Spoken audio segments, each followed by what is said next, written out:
রামসুন্দর মিত্রের 5 ছেলের পর একটি মাত্র কন্যা নিরুপমা। তাই রামসুন্দর বাবু অনেক আদর যত্ন করে তাকে মানুষ করেছেন। নিরুপমা এখন বিবাহযোগ্যা। রামসুন্দর বাবু মেয়ের জন্য একটা সুপাত্রের সন্ধান করতে থাকে, কিন্তু পাত্র কিছুতেই মনের মতো হয় না। অবশেষে জমিদার রায়বাহাদুরের একমাত্র ছেলের সন্ধান পায়। বরপক্ষের দাবি 10,000 টাকা এবং বহু দান সামগ্রী পণ দিতে হবে। রামসুন্দর কিছুমাত্র চিন্তা ভাবনা না করে তাদের কথায় সম্মত হলেন। রামসুন্দর মনে মনে ভাবলেন, এমন পাত্র কোনো মতেই হাতছাড়া করা যাবে না। কিন্তু রামসুন্দর বিবাহের দিন সেই সমস্ত টাকা জোগাড় করতে পারল না। ফলে বিবাহের সভায় একটা তুমুল হইচই বেঁধে গেল। রামসুন্দর বললেন, শুভ কার্যটা সম্পন্ন হয়ে যাক, আমি নিশ্চয় টাকা শোধ করে দেব। ছেলের বাবা বলল, টাকা হাতে না পেলে বর সাব্যস্ত করা যাবে না। এই ঘটনায় অন্তঃপুরে একটা কান্না পড়ে গেল। এর গুরুতর বিপদের যে মূল কারণ, সে ছিল গহনা পরে কপালে চন্দনের ফোঁটা দিয়ে চুপ করে বসে আছে। ভাবি শ্বশুরকুলের প্রতি তার কোনো একটা ভক্তি বা অনুরাগ দেখা গেল না। ইতিমধ্যে একটা সুবিধা হলো, বর হঠাৎ করে তার বাবার অবাধ্য হয়ে উঠল।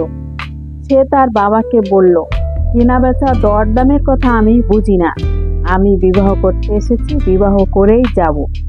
রায়বাহাদুর বললেন, দেখছেন মশাই, আজকালকার ছেলেদের সব ব্যবহার দেখেছেন? বর্তমান শিক্ষার ফল নিজের ছেলেদের ও সন্তানদের মধ্যে প্রত্যক্ষ করে রায়বাহাদুর হতবাক হয়ে বসে রইলেন। নিরানন্দভাবেই বিবাহ সম্পন্ন হয়ে গেল। শ্বশুরবাড়ি যাবার সময় নিরুপমাকে বুকে টেনে নিয়ে রামসুন্দর বাবু তার চোখের জল আর ধরে রাখতে পারলেন না।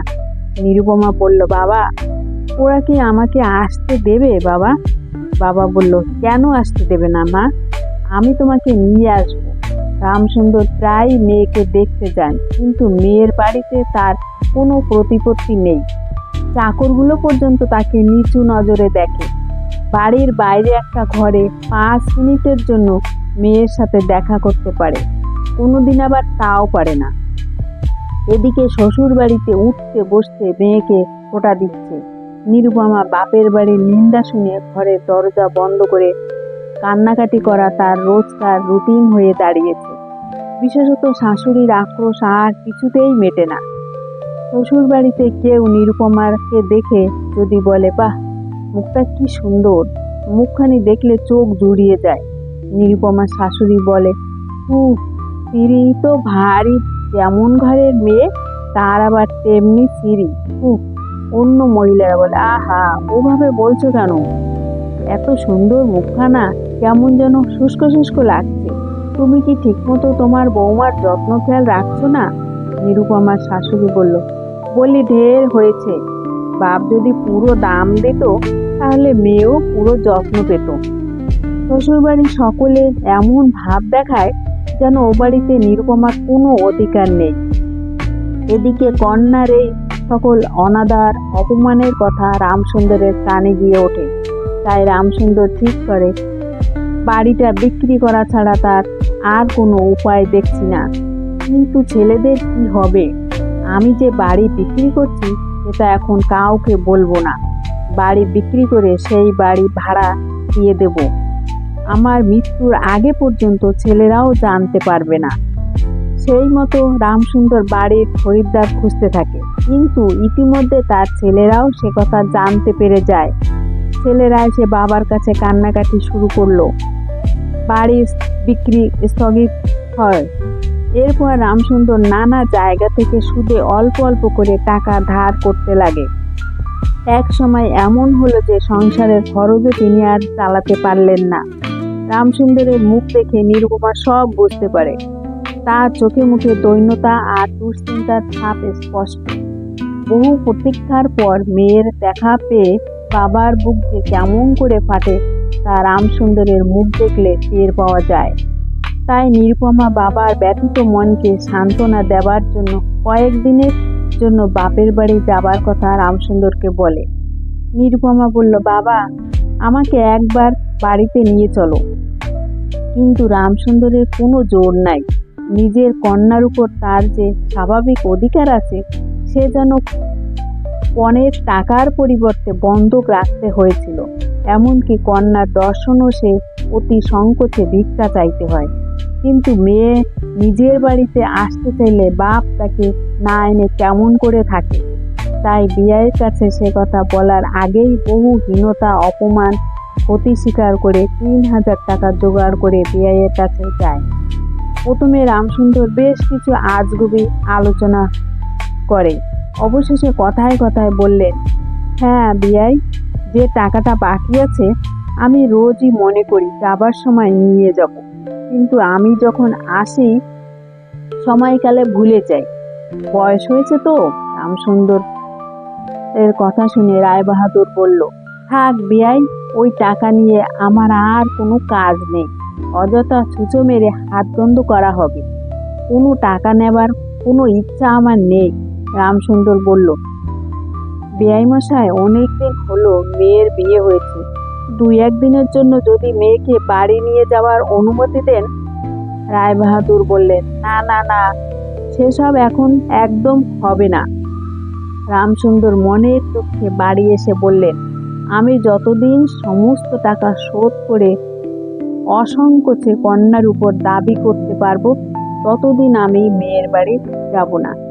বহুদিন গেল রামসুন্দর আর মেয়ের কাছে যায় না। তাই নিরুপমা বাড়িতে লোক পাঠায়, কিন্তু তাও বাবার দেখা পায় না।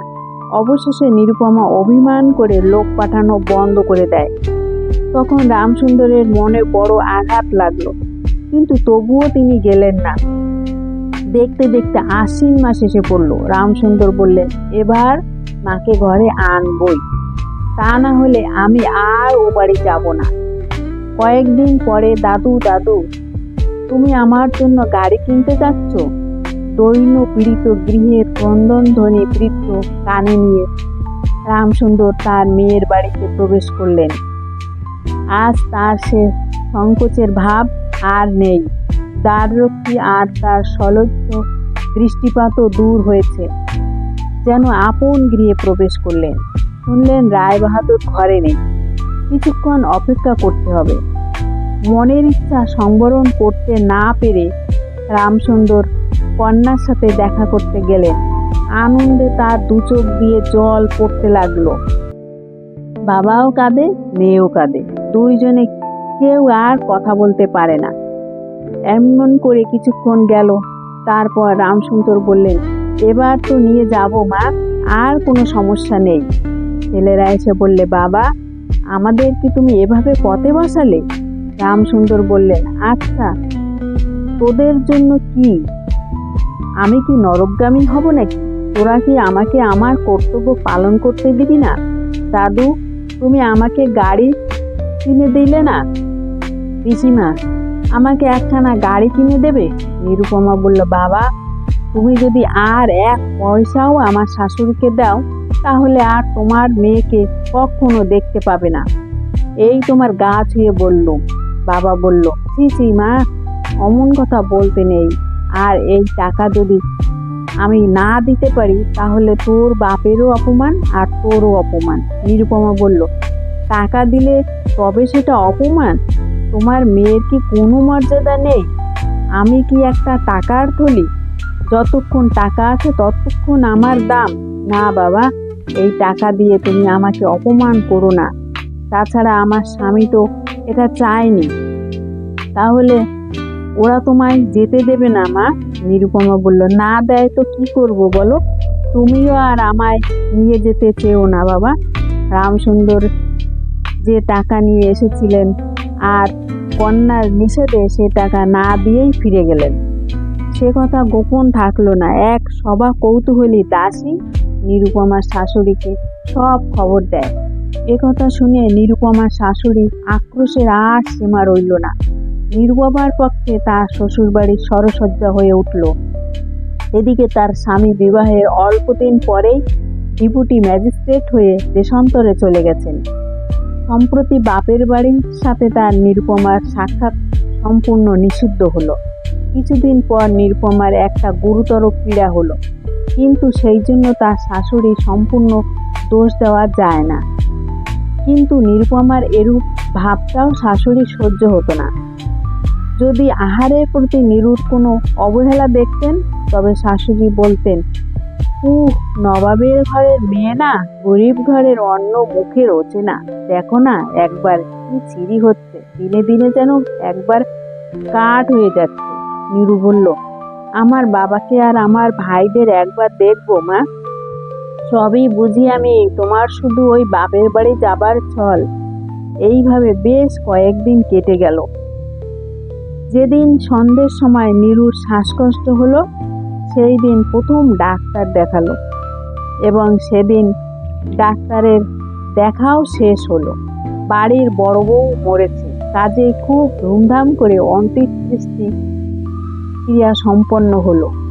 এমন চন্দন কাঠের চিতা আর এমুলকে কেউ কখনো দেখেনি। এমন ঘটা করে শ্রাদ্ধ কেবল রায়বাহাদুরের বাড়িতেই সম্ভব এবং এর ফলে তাদের কিছু ঋণও হয়েছিল। 1 মাস পরে নিরুপমার স্বামী চিঠি লেখেন, মা, আমি এখানে সমস্ত বন্দোবস্ত করে ফেলেছি, অতএব যত তাড়াতাড়ি সম্ভব নিরুকে আমার স্ত্রীকে এখানে পাঠানোর ব্যবস্থা করা হোক।